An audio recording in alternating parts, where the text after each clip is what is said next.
Welcome to Voices of the Occultinarium, where magic speaks and seductive secrets unfold. Hello and welcome to tonight's episode of the Occultinarium. We are the voices of the Occultinarium, and tonight's hosts are Adriana. Luigi. Amelie? Lynn. I guess I'm doing a flair today. All right. Amelie's like, I'll stick to it. I'm sticking to it. I'm sticking to it. Yes. I'm pack trying mentality. to see how my name is going to be spelt, you know. Today, yes. Probably MLH again. Amazing. We're already having fun. So tonight we are bringing a little bit of a different episode because we thought we would give you a bit more insight into our four wonderful hosts and prepared a few questions. So this will be an episode of an interview, and our first interviewee is going to be Adriana. So if you will give her a big round of hooray. Yes, we all like to be poked with questions. We love it. So, Adriana, thanks for joining. I don't have a choice. No, Okay. no, you were forced. You were dragged into this. All right, let's just jump into it. Would you want to say a few words about yourself first? A couple of who are you? That is probably the most difficult question because Yes. most of the time I don't know. That's the answer. Fair. And probably it's by choice. I less and less want to know to define myself. Sometimes when you are thinking or you are meditating, contemplating things, you absorb the world as it is. It's more like an entity that creates awareness more than a defined being feeling things. So to me, I think I'm working in disappearing, in stop being, or just start being. Maybe that is the right question. Is know what I am or who I am? Is what I am being now? In the concept of now. So yes, I'm evolving, and I notice what was true for me even a few days ago now doesn't have any sense. So I'm very happy with the progress of not being. Yeah, by being. Yeah. So yes, Very mystic. that it will be the. Well, that kind of it brings me to my first question to you, if you can answer it at all. That is, I would like to ask you if there's anything, then what makes you feel safe or grounded? Like what brings you back, to yourself, or if it's not the self you're trying to get back to like what lands you, what grounds you, what makes you feel safe? Less and less I feel fearful, so I am embracing, probably because when you embrace your darkness, when you embrace what you are so afraid of to discover about your own self, when you have judgments, you have the tendency to feel that you need a refuge, that you need a place where to go or how to be grounded. That boundaries to me are getting blurred, and I am more playing around to be seduced by the unknown. So that maybe my grounding place is not to be grounded. It's like going towards the unknown, the darkness, the occult. Sometimes exploring aspects of my own personality that you are always like the goody or the the healer and the Reiki master and the spiritual and so on, that sometimes you are dedicated completely to taking care of other people, and the healing aspect of life and give messages or guide others, my students and so on. That I'm in a beautiful period that I don't give a damn. That is about me.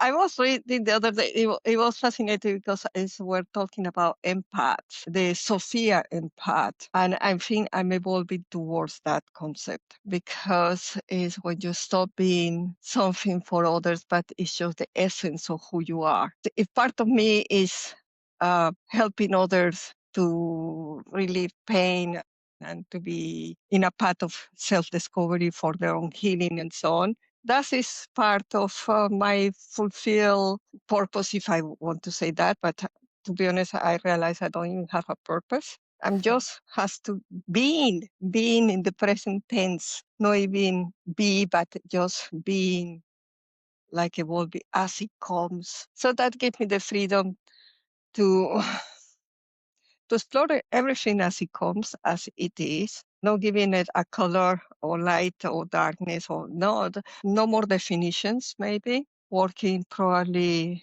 in embracing whatever it comes is valid, whatever is there, it deserves to have a voice, whatever. Because sometimes we work with the inner child or repress emotions or repress memories or even part of our own aspect of our own personality that we had a tendency to put it down or repress it. Now, no, I don't see the point. A long time ago, I stopped thinking of what people believe or think of me or anything. I'm very surprised that people consider me a very nice person, But it's not because I'm trying. I think the nature is beauty, so everything has beauty. So when you explore and you give that freedom to your own self and that desire just to be authentic and genuine to yourself and listen to yourself, I think there is beauty there. And that's what others can see. I Thank think you. my question is maybe a little bit connected to that. Because my question is, because you're a healer, like you said, I am really interested, like, what the most impactful session that you ever had with a client, because you must have had so many, like, because you said that you're like working on your, like, on yourself, but you also had a lot of clients, and it's very interesting for someone that doesn't have clients in that kind of way. Is there like a session or something that you remember that really made an impact on you as well? Well, I think that every experience is unique by itself. But I have been a healer therapist for 20 years. So I have treated thousands of people. In particular, I'm specialized as well working with terminal patients and cancer and Parkinson's disease. It's a lot where there is like no hope or darkness, but it's probably by working with these people that I found the most beauty. It sounds strange because working with someone who is terminally ill, that you don't know there is not the hope of the healing or whatever. But I think probably because to me, death doesn't have the same connotation that I have for other people. So I'm not afraid of death. I think it's a beautiful thing. So I think probably, yes, working with, I just was probably one of my cancer patients. When I met her, she was giving just like maximum 10 days to live or something like that. We did a lot of alternative medicine together, a lot of healing and so on. And she lived with quality of life for a few months. So it seems a body that is switched off or they have been told, that's what I say, you die in your own terms, not when you have been told that you will die. So seeing her, that she started breathing by herself in her own, and she started moving and smiling, and the love for life was beautiful to watch. Beautiful. Even physically, she was in her bones. Obviously, the cancer has been go all around. But I think that we learned together, it was, first of all, how to teach someone to love her own cancer, to love her body, to love every second she can have of a breath. We take that for granted. So working with cancer patients, it has been probably the most beautiful thing to me, because it's very difficult for someone to understand that even if your body is ill, it's still you, part of you. The cancer doesn't belong to somebody else, it's not contagious, but it's people to accept their cancer with love. And I think that it has been a experience that helped me to help other people to understand that. Yeah, thank you for sharing this. My question to you, Adriana, may be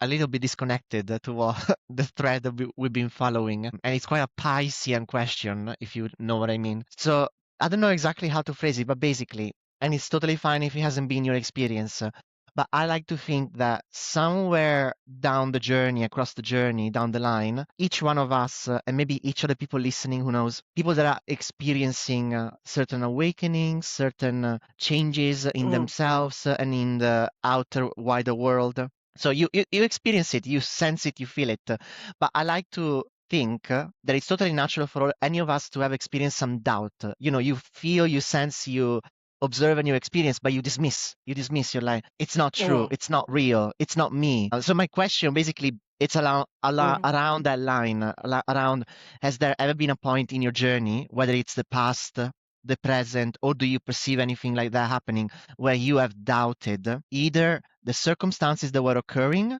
whether they were supernatural or not, or the awakening or development of any of your abilities? Does that make sense? I think I got I think, if I understood properly, if it's that having doubts about our own abilities, if it's a recurrent situation, because it's difficult. I think it's very funny, because I think despite years and years of supernatural experiences and messages and through clients and information that comes and so on, I still doubting every single day. Yes, I think it is very difficult, because I think it's because of the polarity where we live, the world we live, because it's like a self-protective situation to hide who we are.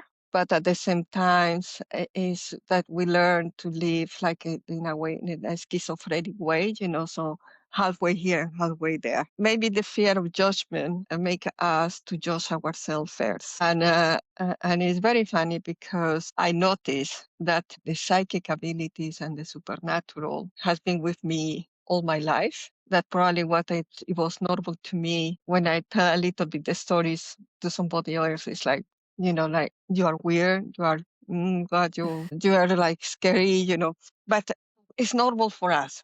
It is our daily life, of feeling people, of sensing things, of knowing truth that you don't know where you got that information, that when you read or when you receive it, particular spiritual level, that you say, yes, I know this. Why do I know this? It's like a learned wisdom that is already yours, is intrinsic inside of yourself. And that is happening recently. I'm exploring more the Gnosticism. I'm seduced. I have periods I'm seduced by things, by subjects. As I don't have a man to seduce me, I let Gnosticism and spirituality to seduce me. But fair. And I think I prefer, to be honest. But I have my It's spiritual very different kind of relationship. Yeah, I don't know. I think you have more fun. It's more creative in this way. So I think that exploring a new subject and resonate with you, that you feel that is true, that it's like an inner truth that you are getting is orgasmic. So yes, I think I get seduced every single day by spirituality and by the supernatural. And yes, it's like, dating and flirting with something that you always think that is scary, but at the same time, it's your own nature. Just is revealing an aspect of your own self. But yes, I doubt every single day. I still doubt it, particularly with clients, that I feel things, and the information to me is like the words are in my throat, like want to say something. And when I spit it out, that to me, I have several minutes thinking, should I say this to this person? That would sound weird. Oh, God. And when I say something, it makes a lot of sense to them. So I realized that I have to trust myself and probably stop judging myself. I think that is the main reason, is not judging yourself, and believe that what information comes to you is has a reason, a purpose. That's beautiful. Thank you. My next question is a bit about, because you've mentioned earlier as well. I mean, you've gone through a lot of difficult experiences also with your spirituality and everything. And I guess, like, my question is, like, is there any particular practice, like exercise or anything, or like some technique, or maybe it's just a belief, but is there anything particular that has changed your life in a way that, well, it could change either way, but I'm trying to get more into this, like, change your life to the better.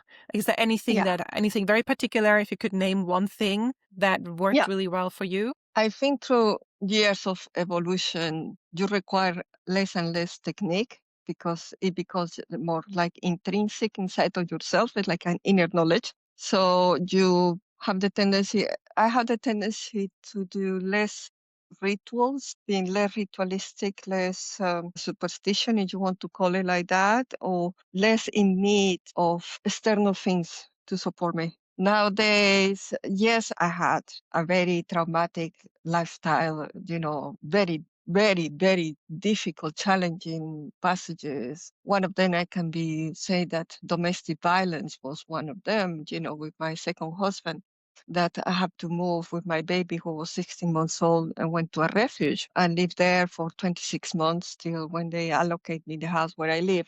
And I had to reinvent myself from nothing again, from overcome trauma and abuse. So there are things that mark you, but at the same time, when I was living in the refuge, I had probably the most supernatural things happen to me. And it's when other women that were coming to me for peace and comfort and healing, so the process, I think it helped there.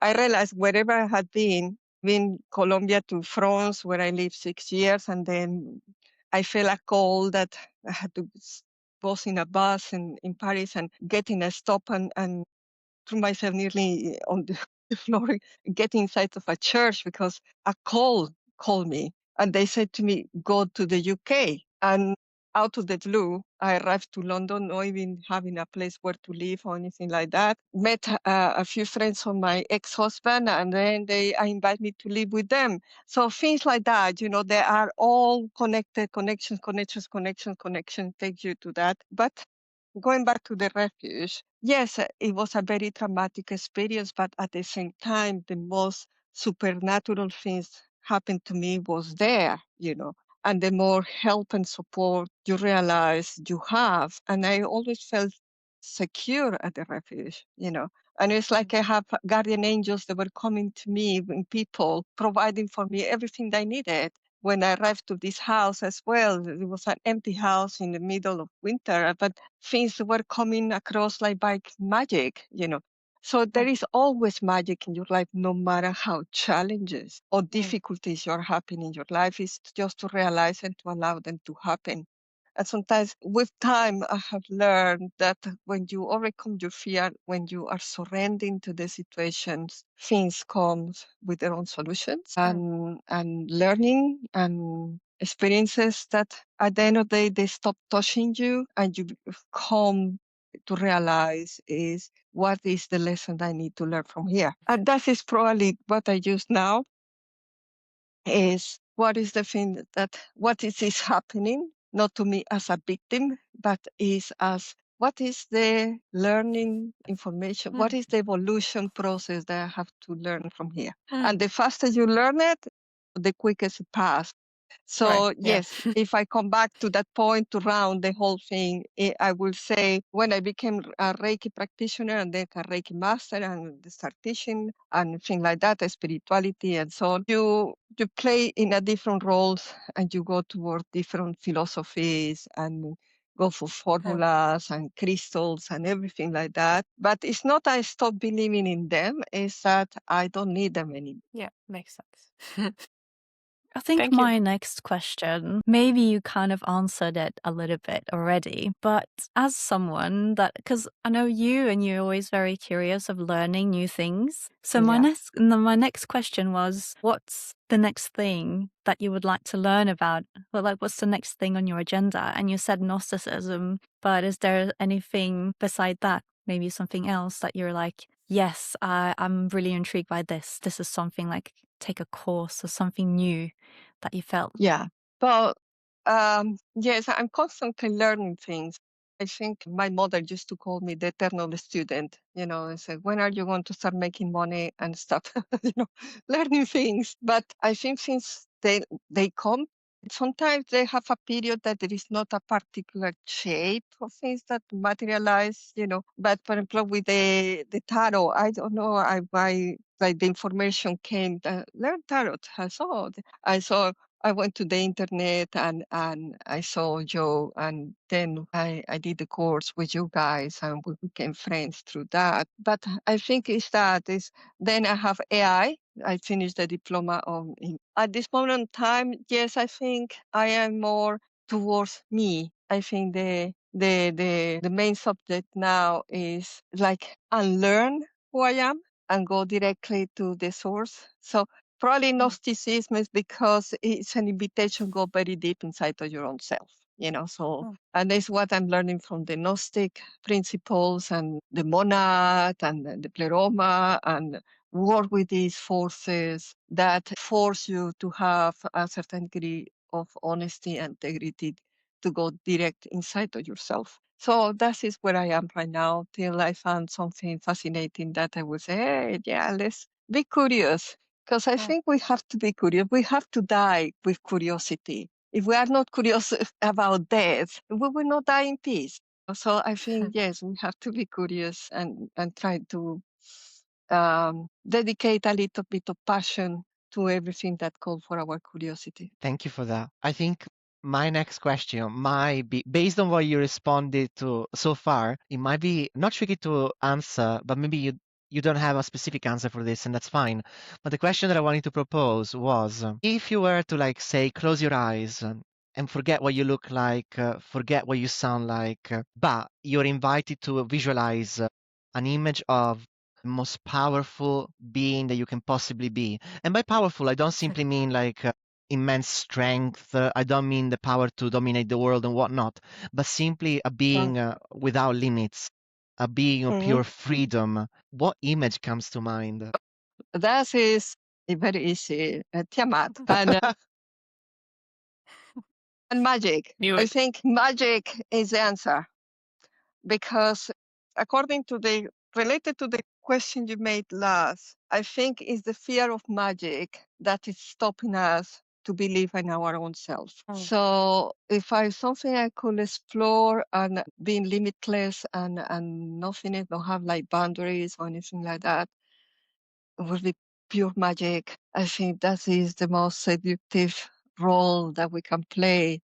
Of course, I'm a goddess. I'm a divine goddess. I'm Tiamat, one of the most beautiful women in the universe, the mother of everything. But at the same time, we have to be seduced by magic to believe that is true. Because that is what is magic. Magic, in fact, to me, magic, the translation or definition of the word magic is the ability to manifest, the ability to believe. That is magic. So when you have the freedom to scream it and then say, I am pure magic, it's giving yourself permission to be manifested as you seduce yourself and believing in loving yourself, what the image that you want to be. So yes. So mote it be. Yeah. And Tiamat, yes, my beautiful goddess, my beautiful goddess, my queen, The my secret is out. everything.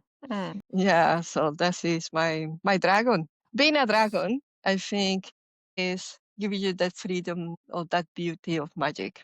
Yes, be a dragon. Yeah, dragon will be.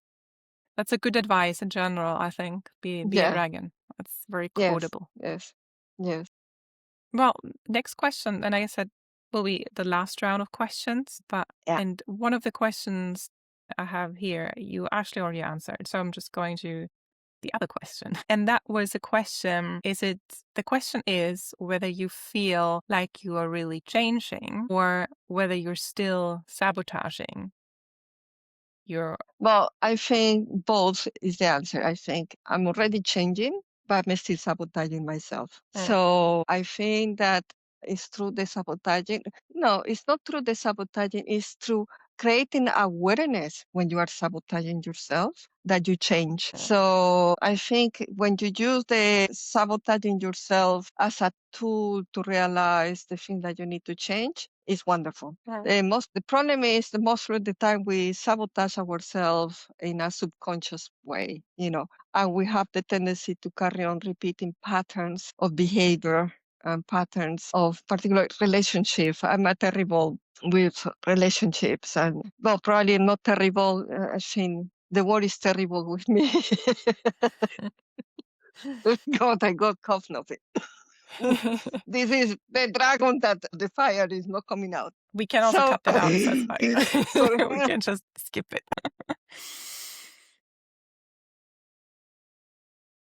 Certain point we have to learn to say stop. I want to learn the experience, but without the sabotaging aspect of it.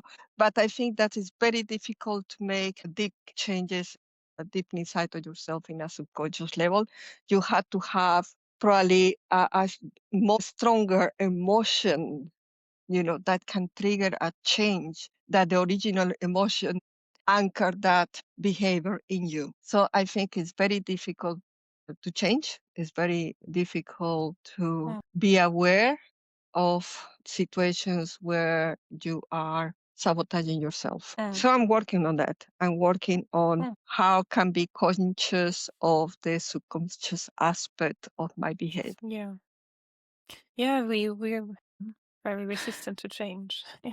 So I have the next question, and the next question is, are you happy with your life, and would you change anything? Yes, I'm happy with my life, and I will change everything, because I think that is through change that we can explore and develop new things. I would say I'm content with what I do. Yes, sometimes I'm spontaneously so much in love with life, and spontaneously I'm smiling. I catch myself smiling to my own self and saying, I love you, girl, And I think these moments, I don't change it. When you arrive to that possibility to say, genuinely feel love for yourself and feel happy and smiling for a flower, or just spontaneously smiling because you feel content in your heart, those moments are priceless. I think that I have to change. Yes, I'm evolving. I'm changing. What I would like to change, I would like to change that the ability to change faster. Sometimes, I think that change is going very slow motion and in very, very slow and small quantity. So things I would like to change be faster. You know that change is the two of discs, right? And the discs are the slowest over the four suits in tarot. Yes. It might just not go any faster. Changes like the No, earth. but to be honest, I think change means that we are not satisfied with something that is recurrent or something that is happening that we perceive, So perception is projection, as a lot of these new guys, they are very happy to say nowadays. But at the same time, I think that we should not take things seriously. I found myself laughing about myself more often. Every single day, I laugh about the things that people take too seriously. I laugh about the situation of the world. Very funny people would say, but you are like a little bit crazy, or that is not very empathetic or very polite of you, But sometimes you find the situation very ridiculous. So I think it's not a judgmental situation, it's that you have to perceive things just for the fun of it. You have fun and you laugh and you don't take things too seriously, and there is not drama. I think people are addicted to drama. And I found that amusing. It's like watching a soap opera on television or something like that. And you just want to say, oh, take out the violins and let's play, the music. So yes, call me cynical. Yeah, well, call me whatever. I don't care. But I found these moments where you are genuinely, your heart is smiling and you feel happy and content, and there is nothing else. There is nothing more. Those moments in life are the most precious and the most beautiful and the more genuine that they are. So I don't think that taking things too seriously allows you to laugh about yourself. Yeah. I think I have the last one. Thank you for that. So I do have the question, but obviously you have been extremely effective and proficient in providing answers for all the questions already in some way or the other. So yeah, I guess I'm going to try and ask you this, not again, but I'll see if you can give me any extra information about this. Because I know that you touched upon this already. So the question would have been how awareness plays a role in your evolution. And can one be truly conscious of who they are? And I think the first part you touched upon a fair amount, but please feel free to add. I guess the most important part of the question right now would be, can one really be conscious of who they are? Can we really be conscious of who we are? No, and that is the beautiful thing of the game, because imagine you are in a game where every stop there is like a new adventure or a new question to answer. It's through and I think I can see it through people as well. Sometimes you explore part of yourself through others, through the interactions we have other people, and or little circumstances or like eureka moments that open a new window. It's like a new card in the game that is just by exploring something, a concept or a question or things like that. Like now, this interaction we have right now is like opening a new window for you to explore an answer, So I think the more you evolve in the spiritual process, less you know about who you are. And that is the most beautiful thing, because that's called freedom, That is like someone very kindly let a new door open, or a little bit ajar for you to have a peek, and go around and cuckoo, who's there, And that is the thing we have to do.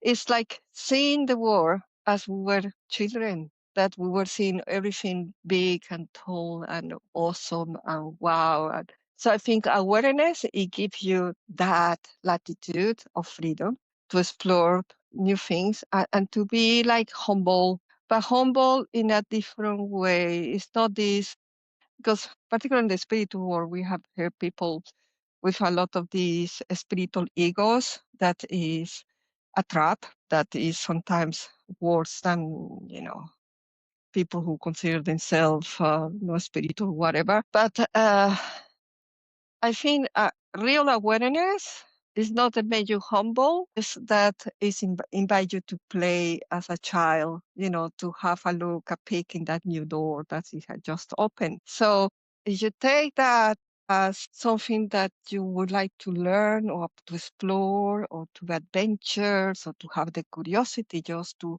experience, to feel things, it is the way how you can grow and evolve style in yourself, to acquire that moments of joy and contentment and happiness, that you are smiling without no reasons. So I think that the awareness principles is just like a tool to help you to be less here, particularly it's me who's talking, but I'm a very academic person, and more here, because it's to explore feelings and to explore barriers and use your imagination and your creativity. I think those aspects, they don't have boundaries. It's when you do this meditation of closing your eyes and feel that you have nobody, you are nothingness, you are no time, no space, no nothing. The freedom that you feel, the openness, it's like you are the whole universe. And you feel the whole universe is feeling through you, so that your body is part of the universe and you are part of the universe. So it's like, where did you stop being the universe, or where did you start being you? Or maybe you are just an expression of the universe feeling itself, So explore all the abilities, all the compartments. There is no taboos or forbidden areas or hell or heaven. There is nothing else. It's just like the whole canvas is there for you.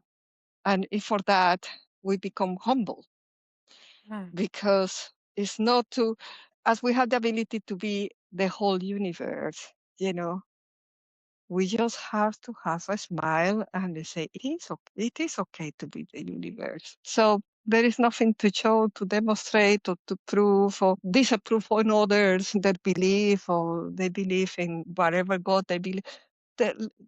Is that make you happy? Everything is okay. So Pressure is yes, off. I think, so I'm very curious about all the religions and the belief of people. I participate, I look, I try to learn, and I found them fascinating. But I think awareness, it gives you the ability to become curious and to be a childlike and to laugh. Yes. Thank you.